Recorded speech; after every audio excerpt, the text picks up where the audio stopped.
Well, so that is the reporters gathered by our correspondent Larry Lassisi. We understand that the president has given directive that the special advisors, the Attorney General, as well as the Minister of Youth, work with the National Assembly to effect the changes that will be needed in the act so that the reforms can start immediately. But as it stands, the act is yet to be amended.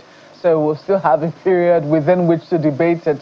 And I'm sure that the National Assembly will also have its own conversation on this particular matter. But we do know that the NYSC was formed or was started, institutionalized after the Civil War for young people who are leaving tertiary institutions to be able to get to know their country a bit better. So they were posted across the country to be able to, give some form of service to different parts of the country, other than that where they went to school or that where they are from. Now, big questions remain as to whether that has now served its purpose. It's the conversation that we're having this morning with Mr. Shola Adekonye, who is the co-founder of Open Innovation Access and GPOIA Green Ventures.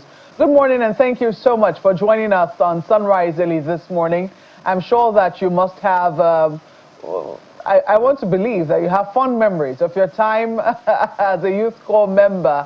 And I wonder whether, this reforms, news of these reforms have hit you well. And if you're optimistic that this is now the way to go, looking ahead of what we hope to become as a country. Yes, good morning, and thank you for having me.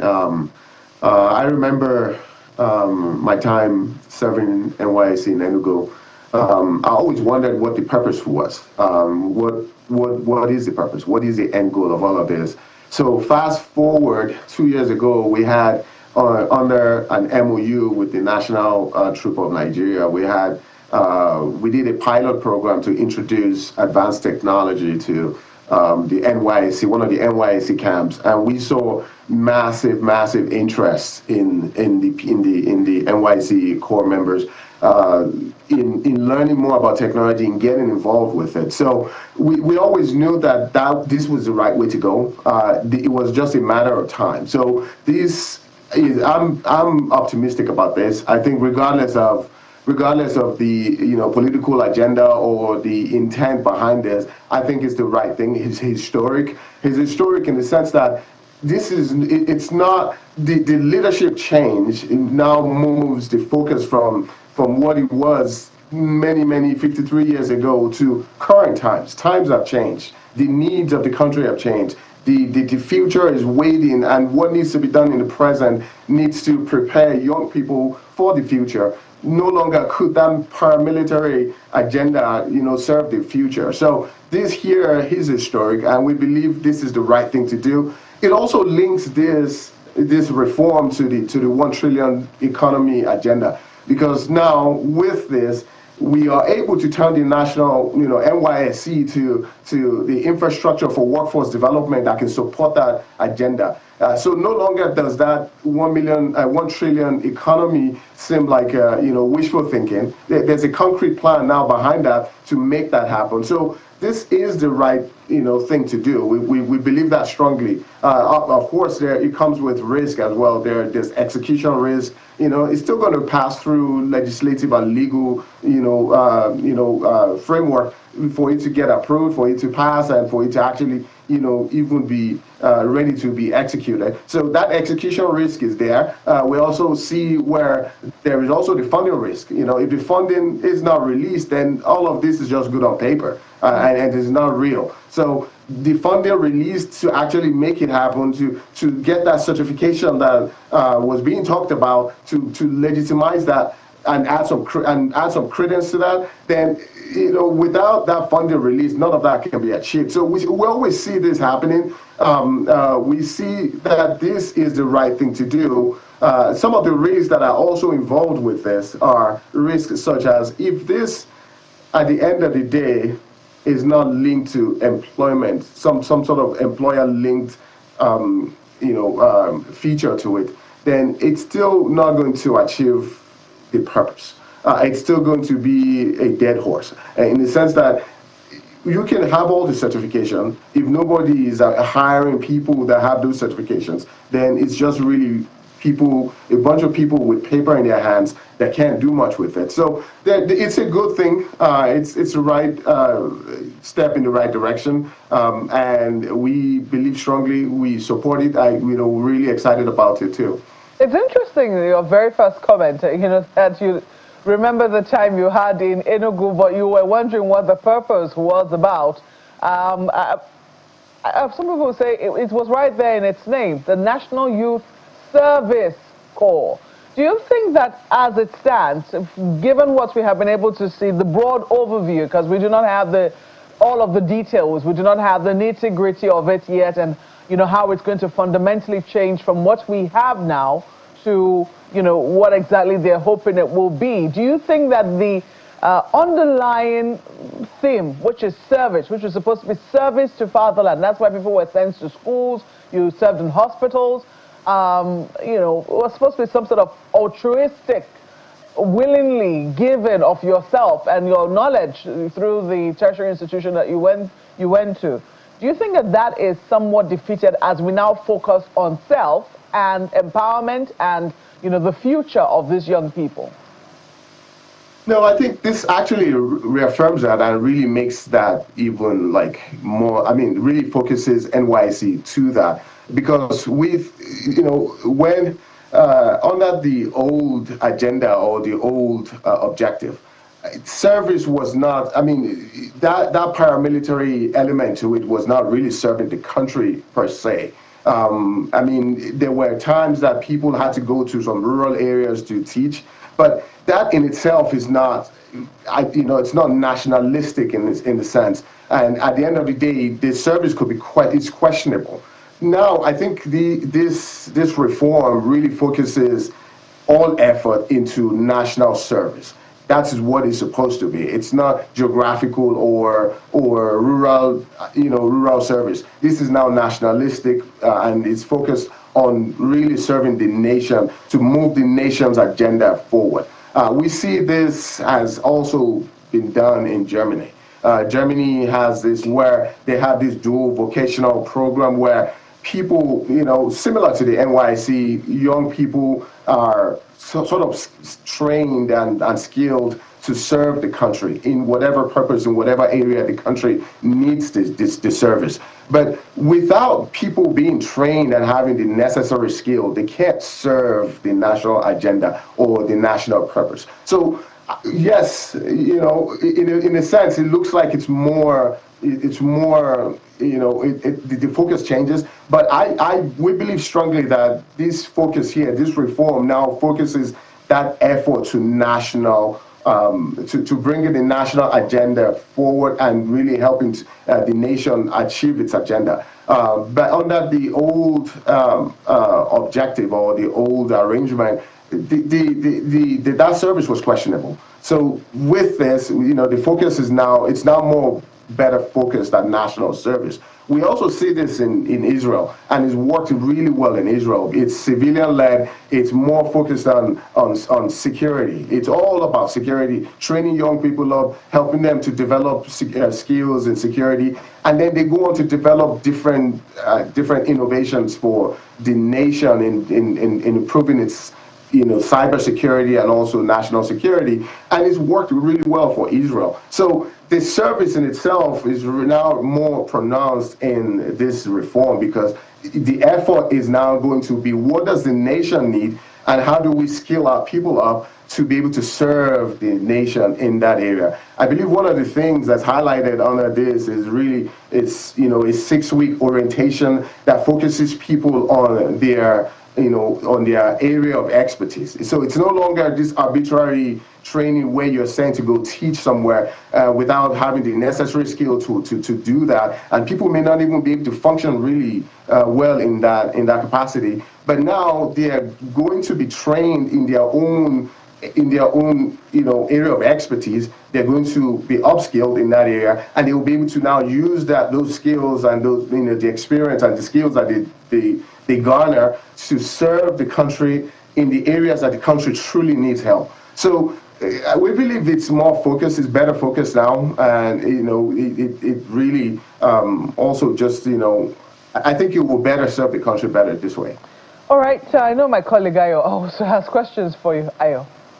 Thank you, Mark. Well, Mr. Agade, what you said now seems to raise its own, unique challenges. When you talk about area of specialization, because it's historic that a good number of people who go to universities, to some extent, they went to university simply to get the certificate. And then when they're done, they face whatever other passion that they have. You may want to speak to that. But then there is this concern that's been on for a while. A good number of people have wondered why one of the core objectives of the NYSC, which is entrepreneurial trainings, doesn't seem to get the time of day.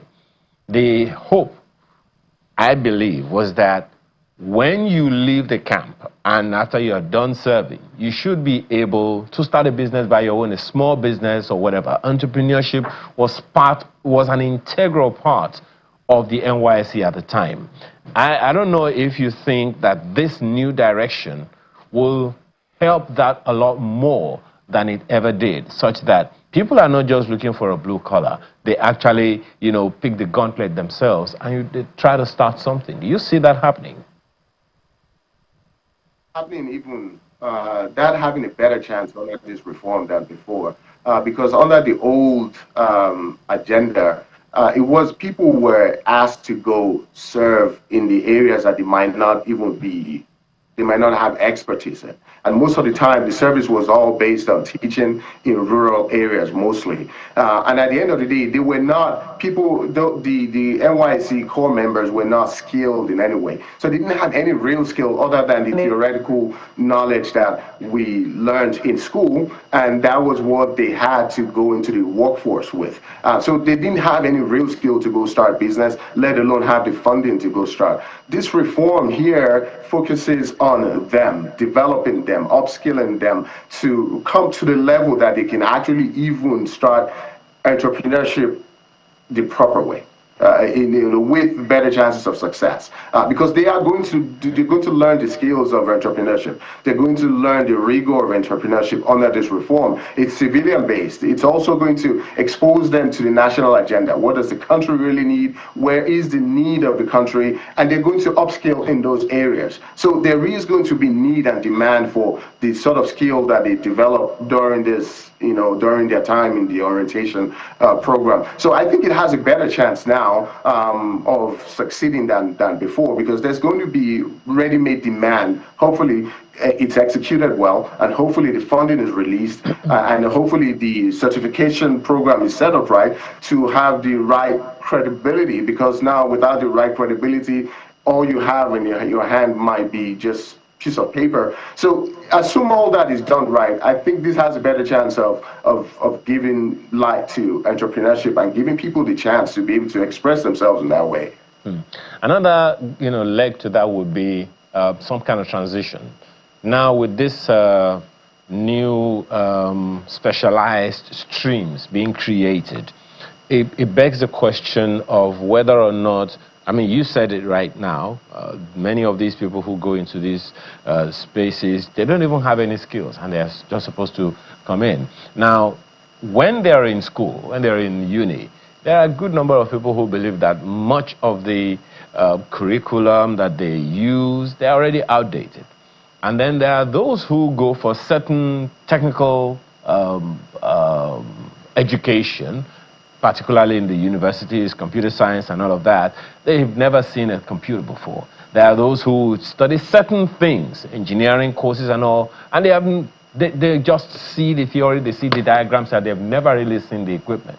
Now, how do you think that can be fed, or that can fit into these new reforms that we are talking about, in a way that the university prepares them to come into the NYSC, and then they get into these streams that are being proposed, and then they can scale up? Because if they don't have the basics, what's the point? Yeah, you're right. The education in university is foundational to real entrepreneurship or real life entrepreneurship. And without that basic foundation, entrepreneurship in itself might not have all its right legs to stand properly in future. So with that said, it starts, and I agree, the first step is, or a step to this, is to change the curriculum in schools. If you think about the curriculum in school, it's more reactive. It's learning old things, learning how, old ways of running the economy, old ways of running business, old ways of conducting business. Everything was more, based on how things were done back then. The world has changed now, and we see with the advent of AI, everything now has really been transformed. And there's nothing really proactive enough to prepare the workforce of the future. So we are preparing people for the past to catch up to the present, but never really meeting up with the future. So in order to be able to prepare people and to really have a true national agenda that moves Nigeria to a significant state and not just continue to be a country that has potential but never really realizes its full potential, then we need to make those foundational changes first. The curriculum in school needs to be overhauled completely. It can no longer be, focused on, what it used to be. It needs to be more future focused. It needs to be more relevant to the current times, and then preparing people, giving them that foundational knowledge to be able to now develop that entrepreneurship further. Then that's when it gives more meaning and more credence to the certification reform or certification program under this reform at the NYSC, because the foundation is there. You're building on top of the foundation, getting even more ready to be able to go right into entrepreneurship to succeed. One quick question before taught there as well. Yeah, just one quick question before we call it today. There are some skills that will no longer be relevant in another 5-10 years from now. What are the things that you think that the reforms, these NYSC reforms, should factor in urgently? Once upon a time, personnel management was a program to study. And now it's more about leadership and allied issues. So today there are so many careers that are just springing up, coming up, and then there are the old ones, many of them are gone. So in the light of this new, this initiative that the federal government is taking, what are the things that must be factored in so that it can survive another, say, 50 years if another reform doesn't happen before then? Yeah, thank you for that. I think this is very important, and I'll say this very clearly. We've said this many times before.